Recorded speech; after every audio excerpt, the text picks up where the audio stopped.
Hi everyone, today I'm going to do a fall houseplant tour. It's basically just an updated houseplant tour, and I did move some things around. I got some new plants since my last houseplant collection video. So I'm going to start right here. When you first walk in the door, this is the first houseplant that you'll see, and it is my balloon cactus. I got this from Lowe's. I think it's grown a lot because it feels a lot heavier than when I first got it, and of course it's a cactus, so it's fine with neglect. Cacti and succulents like really bright light, and I do have a south facing window, so it is pretty far back, but it gets enough light. Next, down here, this is my Monstera deliciosa, and I love it so much. If you follow me on Instagram at all, or I did do a video, like a rant video on it, I went through a lot trying to get a Monstera deliciosa. I used to be intimidated by Monsteras because I don't know why, it just like looks complicated to me. It is really easy to take care of because they're such hardy houseplants. This right here is my favorite leaf. I always find myself touching the leaves because I do that with all my houseplants. This one came with a wooden plank in it already, and the plank reminds me of the plank from Ed, Edd and Eddy. Do they still make those?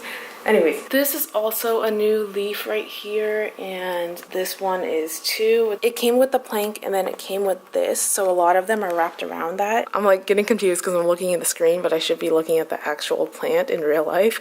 But this is a rubber band, and it's a really loose one, and then I put it around the wooden plank. Moving on, this is the plant bench that I got from a flea market. Well, actually it's just a normal bench like for humans, but I obviously use it for plants.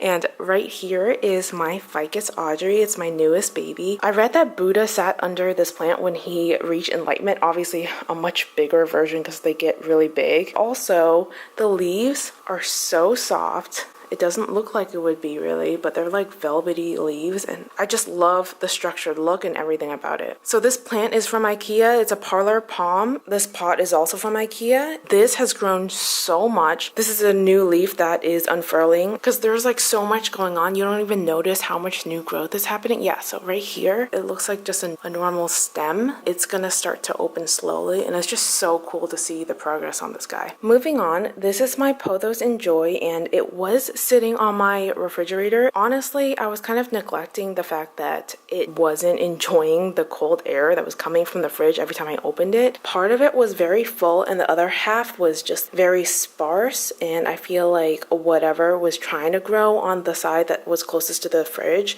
it would just die, and I was kind of ignoring that fact just because I wanted something green in there, and I eventually just moved it. It has put out a lot of new growth. None of my trailing plants really trail yet, and you'll see.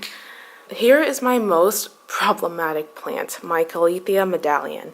So this is the plant that I've done a video on from thesil.com. So it got like mushy leaves when I first got it in the mail, so I had to cut all those off. What I was dealing with was a bacterial or fungal infection, as you can see right there, and it was spreading at one point, which is why I cut off more leaves.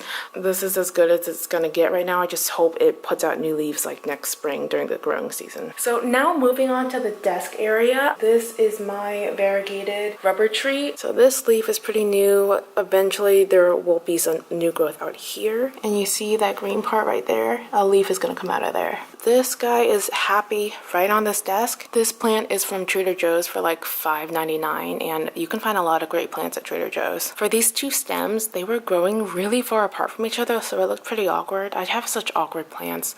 That's a sandwich tie. I just wrapped it loosely around there so it wouldn't hurt the plant, but that keeps them together. And here next to it, I got this from a local nursery. This is a Syngonium, and I think it's supposed to be a pink one, and this was very inexpensive. It was like $4.99. It does have some new growth that is looking more pink. I was told by the guy at the nursery that if I put it in bright light, then I will get more pink growth. So I am seeing a lot more pink growth. I rolled up a bag in there, and I just placed this on top so it can sit up higher. Now for my wire grid, these both started from cuttings. So here is my neon pothos, and I water propagated it, and then I planted it in here, and this is a brand new leaf that's coming out. This is a Syndaptus pictus. I cannot really pronounce it. Of course, I'm going to put the name on the screen. Do you see what I mean by my trailing plants don't really trail? Here is my fiddle leaf fig, and I repotted this recently, so no issues with this. The only thing is it has not shown any new growth at all, and I've had it since maybe August. I think, end of August. But that's fine, maybe next spring. It's just in its nursery pot, then a decorative basket, then it's on top of an IKEA plant stand. Here is my propagation station right up against the window. No pups yet, so I can't plant it. This is my awkward finger cactus. Well, now it looks more like a thumb because it got a little wider, so that means it's growing. That's a good thing. And it's just in a nursery pot like that because it actually was sitting outside, and it got really windy one day. It got knocked over, so that's why I brought it inside. This is more so my outdoor plant. And here is my donkey tail succulent propagation. There's actually tiny roots on like most of them, or if not all of them. I missed it every day. Paige from Houseplant Plant Club told me to like put a dome over it. So this is from my NutriBullet, and I just set it over like that. I tend to inspect my plants, and when I did that with this plant one time, I saw tiny little cobwebs that were so small, and I found a couple white spider mites. I haven't seen any more, but now I'm at this stage where I want to put it back on the plant stand, but I also am kind of paranoid that there are maybe spider mites that I'm missing.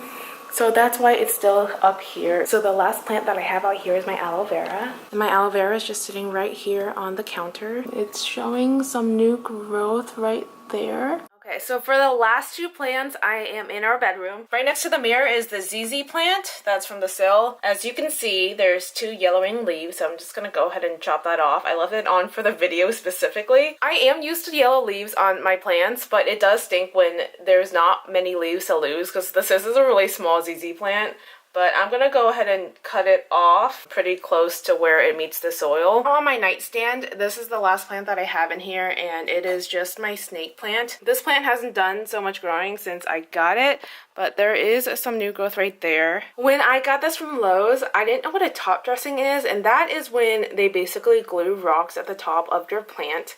And I was really confused when I watered it the first time, wondering how on earth my plant would get the water, but it did seep on through. And with more watering, the glue breaks up, but I wouldn't buy another plant that has top dressing on it. And that's it for my fall plant tour. Thanks for watching. Bye!